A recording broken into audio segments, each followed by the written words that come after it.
This time it'll be a little more interactive and not just talking. This time we're going to take the car apart and we're going to take something and we're going to demonstrate how to put a motion ease inside the symbol itself. And then you'll see that what will happen is that we'll have a single frame timeline on the main stage, but because we have a complex symbol, a movie clip symbol, that we have a unlimited timeline in there that we can create the ease. So the first thing we need to do is, of course, we just go open Flash and go to a blank page. I'm going to go back down to my timeline here, and you'll see we have a blank timeline. As before, we need to go find something that I can use. Oops, well, there's my wonderful schedule. So what I'm going to do is I'm going to type a heart since it's Valentine's Day still, JPEG, and let's see if I can find something without hitting on some kind of bad scenery. That's kind of pretty. I don't know. What about that one? You like that one? No one cares, do they? No, I care, man. You're a good man. There's some lucky woman out there waiting for you, right? Oh, that's got to be edited out. I like that. All right, so this is going to be heart. All right, that didn't let me say. Oh, here we go. Download link file as. That's not working. So what do I do when I can't get it to work?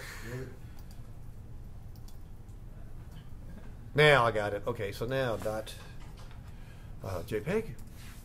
I'm going to put it on my desktop for now. And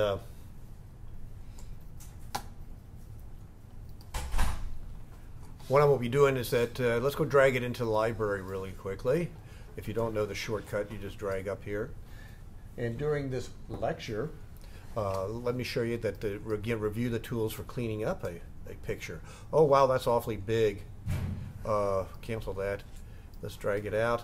So the first thing I need to do is I need to click on it. I need to get it down to some reasonable size here. So let's just try 200 by, yeah, let's lock it proportion. Now somewhere I lost it. It's hidden. I thought you were going to use the transform tool to like shrink it. Well, I can do that too. That looks kind of bad, doesn't it? So why not put the transform tool around it? That's a skinny heart. It's not very loving, I guess. It's like the Grinch's heart. There you go. It was 3 sizes too small. The Grinch heart. Here we go. Listen up here now. Here's what's going to happen is I'm going to change the background just a little bit color so that I can see that I have a white background. Remember, I take the selection tool. I go up to, I click on it so I can see a little dark blue box around it. It means that it's been grouped or it is an image. And I'm going to break it apart so I see all the little dots in it. I go click off of it. I get the lasso. I come down to the second magic wand setting and I set it for about 30 since it's a pretty clean picture or background. I select the first wand that then lets me select it. Oh no, 5.5 and its wonderful bugs. When this happens, you just blow it away and pull another one out. It is a problem with life here. So I'm going to put this at about 0, 0, so it'll stay on the stage, and then I'm going to shrink it down to about 200 again. There we go. I locked it. You notice I locked it right here so that it was proportional, so it came out correctly. Oops. I need to break it apart. Why did that? I hate when it does that. And I'll try it again. There, this time I got my little heart. You'll notice that it's nice and clean. Whoops, make sure you get it all. Drag it to the middle. Now I can change the background back to white if I'd like to, being that it's Valentine's. Here's where the magic starts. The first thing I need to do is I select the whole thing and we're going to modify it and convert it to a symbol. We want this to be a movie clip because, and we'll name it heart, it is a complex symbol that we can then use all the neat filters and different things. So as soon as I click on it, watch what happens. I now have 3D positions, color effects, displays, and property filters that I can do to this. Notice there's some area over here, so there's a problem. So I'm going to go back, I'm going to click twice and go back into it. I'm going to take the free transform tool, click off to the side, and I can't see it. It's just one little dot somewhere, but I'm going to clean up my picture. so that when it cleans up, it looks, you'll see the free transform tool goes around. Now if I go back out here, you'll see it's all in one place nicely. All right, but what I want to do is we want to go back into the symbol. We can either go into this one, which is a child of this symbol, it's called, or I can directly click on the heart in the library, which will affect everything that is a child of it, or a instant is the word that's used in here, instant of the library. So the first thing I'm going to do is I'm going to put in a little bit of a motion tween. I have to create another symbol inside the symbol here to make that work. And all I'm going to do is I'm going to move it down about 6 pixels, or by using the space key, down arrow key, I'm sorry. So when I do this now, it'll look like this. So I'll come back to the scene and I test the movie by holding the command return on the Apple. You'll see it goes very slowly up and down like that. So it looks like a little bit of a heartbeat. But we can even change that further by double clicking on this again.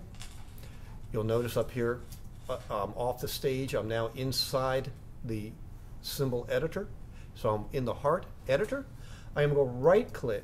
Oh, I lied. I'm going to go to motion editor because, let me explain that. We have a tween here, so I can go to the motion editor. And you'll see, let me get it up here so you can see it better, that there is no ease here. But I want to create a special ease. So I go down here to eases. I click the plus, and we wanted the random kind of jump around a little bit, right? Now we notice that it created me a new ease down here called random, and at 3. We know that 15 was the car, and that was moving pretty hard, wasn't it? That was rumbling pretty hard, and I don't think the heart's going to move quite that much. So I'll try 10 first. So now I have to go and implement the use of by the basic motion editor. It says no ease, but you'll notice now I have a random selection that I created in there. I click on that, I go back to my scene, go back timeline for fun, and run it. And there it's pulsating and beating a little bit randomly. And that looks kind of nice. Looks better than, well, I mean, the other one looked good, but this one kind of looks... Yeah, it looks like it's beating, like doesn't it? Well, that's what a random generator does. It randomly picks up how many, when it'll jerk around within this time frame of 24 frames that came from the motion tween. Alrighty, so that's how we embed this into. Now the neat thing is, can I move this around the stage? Yes, yeah. Sure. All I do is I come to layer 1. I'm going to rename it to heart so I know what I'm doing. I got the heart here, and I'm going to right click on it. I'm going to put in another motion tween on the stage. I'm going to drag it out a little bit. Now notice the neat thing is what does a keyframe do? What are 3 things? And I know what it does, but I don't... Stop. Starts? Yeah. Start. And... Change. Okay. All right, so I'm not going to change this. I'll stop or start this, so I'm just going to change it. So at 15, I'm going to move it over here a little bit. Notice down here at 15, it automatically put in a keyframe for me. How nice. So I come out to 30, and I'm going to move my heart over to here. Notice it's making a dotted purple trail for me.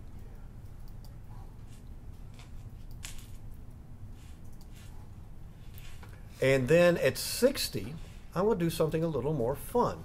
I'm going to leave it the same size, same location, but I'm going to make it expand a little bit. Let's test it. Oh, gee. My honey's going to like that when I email it to her, right?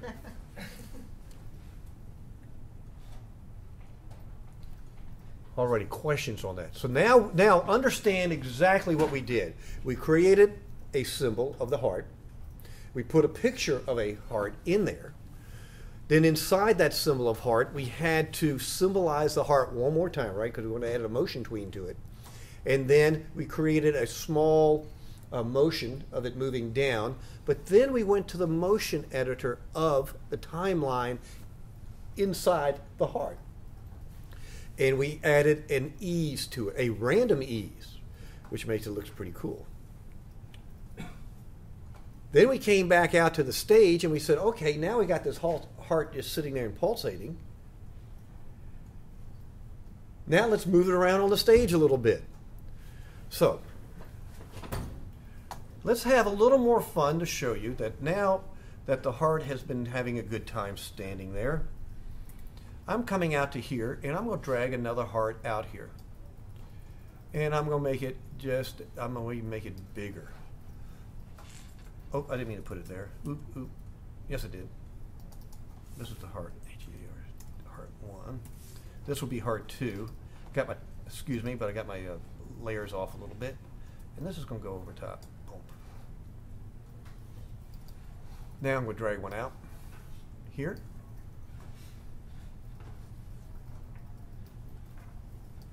I'm going to add, watch this, I'm going to add another tween into it. I messed up. Hang on a minute. I put the wrong heart. I grabbed the wrong heart. Grab my heart. Symbol. There we go. Now I'm in good shape. Now I just create the tween. Now why did it stick it down there? Oh no, here it is. And I'm going to drag it out for a little while. And what I'm going to do is I'm going to have it grow. Actually, I'm going to take it back just a little bit.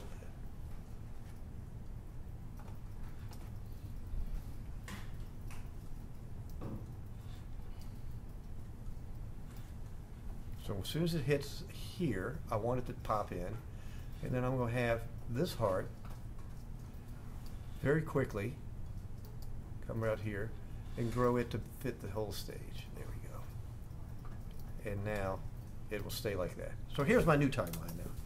Oh, this is so beautiful. She'll be so excited. And I'll just sit there and get all excited. All right, questions. And that ends this quick little lesson. So it means that you don't have to do a car in your project. You can pick any symbol that you want to move. Try some of the other eases like the bounce, the move in fast, go away fast. Try some of the other jumps and then other eases that you can create just for fun. Thank you. Questions? Like we had the two, the man and the woman. We have to have people too. I would like for you to show how to use the blur and bring them in on the timeline. Again, the big lesson in 4, one of the things is setting up what is called the sequence of the animation. That is taking different layers, having different things on them, and having them enter the stage at different times to build up and then take away from everything. All right, that ends the lesson. Thank you all.